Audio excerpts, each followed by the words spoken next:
Saudara Komisi 3 DPR melakukan uji kelayakan dan kepatutan atau fit and proper test kepada 10 calon pimpinan Komisi Pemberantasan Korupsi. Uji kelayakan dan kepatutan calon pimpinan KPK dilakukan selama 2 hari oleh Komisi 3 DPR.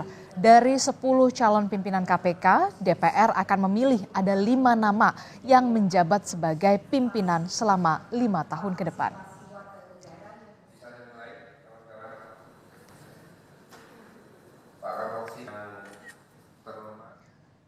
Dan ke-10 calon pimpinan KPK juga menyampaikan pernyataannya ke Komisi 3 DPR. Berikut sedikit kiprah dan yang menjadi sorotan dan fit and proper test Capim KPK. Ada Agus Joko Pramono yang merupakan mantan anggota Badan Pemeriksa Keuangan dan Ahmad Alamsyah Saragih yang merupakan mantan anggota Ombudsman dan Ketua Komisi Informasi Pusat, Saudara. Agus Joko Pramono menyoroti aturan standar penghitungan kerugian ekonomi negara harus dibuat model dan standarisasi. Sementara Ahmad Alamsyah Saragih menyoroti soal kolaborasi KPK dengan Polri serta Kejaksaan. Kemudian ada nama Joko Purwanto, Saudara, yang merupakan mantan Kasubdit 2 Tipikor Barreskrim dan pernah jadi Kapolda Nusa Tenggara Barat. Kemudian ada Fitroh Rohhayanto yang pernah jadi Direktur Penuntutan KPK pada 2019 namun mundur pada 2023. Dalam fit and proper test, Joko Purwanto menyoroti lembaga anti rasuah hanya fokus menangani korupsi berskala besar dan strategis. Sementara Fitroh Rohcahyanto soal pengetatan penetapan tersangka demi memastikan penyidik benar dan memiliki alat bukti yang kuat, serta proses keadilan. Perlu adanya kepastian hukum dalam perkara KPK. Selanjutnya ada nama Ibnu Basuki Widodo yang merupakan mantan hakim di Pengadilan Tinggi Manado, mantan hakim di PN Jakarta Pusat. Ibnu juga pernah menjadi Humas PN Tipikor. Dan ada juga Ida Budiati yang merupakan anggota Dewan Kehormatan Penyelenggara Pemilu atau DKPP.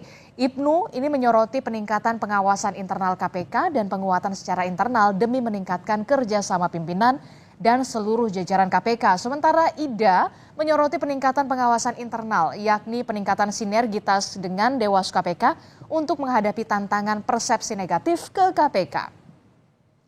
Calon pimpinan KPK lainnya ada Yohanes Tanak, sebelumnya menjabat Wakil Ketua KPK dan mantan Kepala Kejaksaan Tinggi Riau, juga Sulawesi Tengah. Kemudian ada Michael Rolandi, mantan Kepala Badan Pengelola Keuangan Daerah DKI Jakarta, dan saat mencalonkan masih jadi Komisaris Bank DKI, Saudara.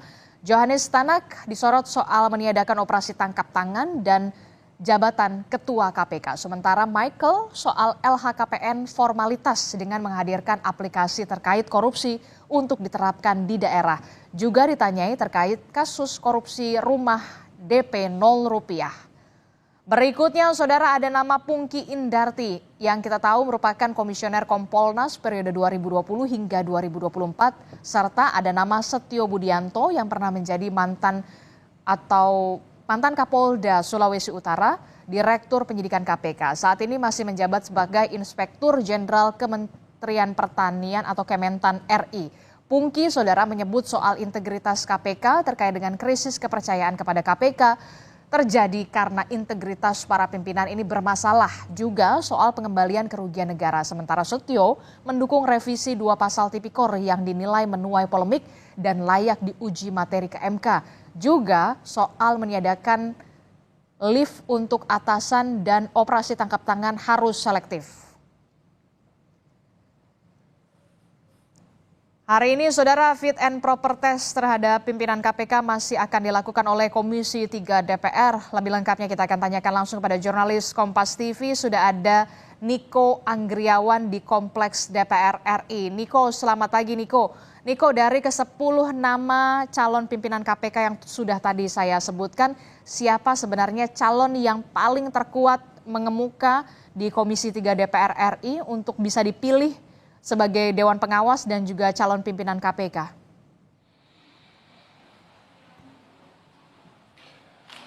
Ya, Adisti dan juga Saudara, terkait dengan hal tersebut tentunya ini perlu pertimbangan dari Komisi 3 DPR nanti yang akan digelar rapat pleno pukul 11 waktu Indonesia Barat. Adapun ada beberapa orang yang sempat menyita perhatian itu yakni dalam agenda fit and proper test atau uji kelayakan dan kepatutan yang digelar dari tanggal 18 hingga 20 November kemarin.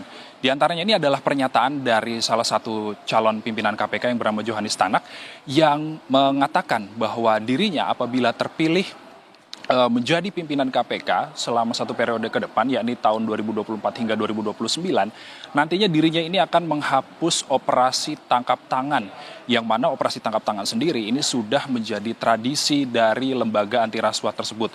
Johanis Tanak menyatakan bahwa operasi tangkap tangan ini tidak sesuai dengan Kitab Undang-Undang Hukum Acara Pidana atau yang biasa bisa dibilang sebut KUHP ya. Lalu kemudian Johanis Tanak ini menyatakan bahwa seharusnya apabila diadakan operasi tangkap tangan, maka seketika itu juga harus ada tersangka dan juga langsung dilakukan penangkapan.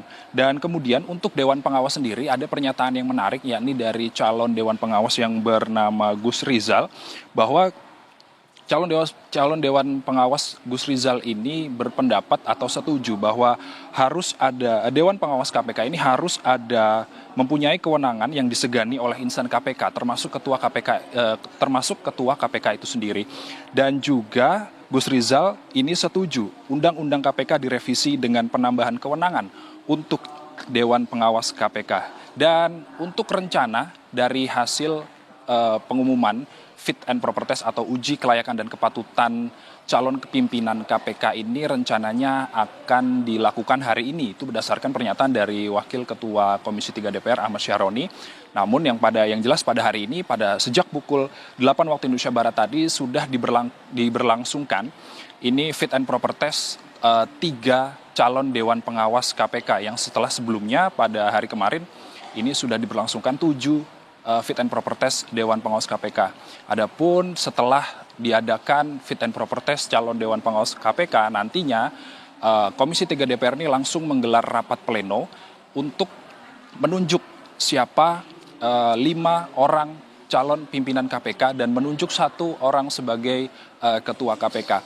Adapun berdasarkan pemutusan untuk memutuskan siapa yang akan menjadi pimpinan KPK ini, Komisi 3 DPR ini nantinya akan melibatkan seluruh fraksi yang mempertimbangkan hasil pemaparan gagasan dan juga visi misi yang disampaikan oleh calon pimpinan KPK untuk nantinya ditunjuk menjadi ketua KPK dan juga pimpinan KPK selama 1 periode mendatang. Adisti.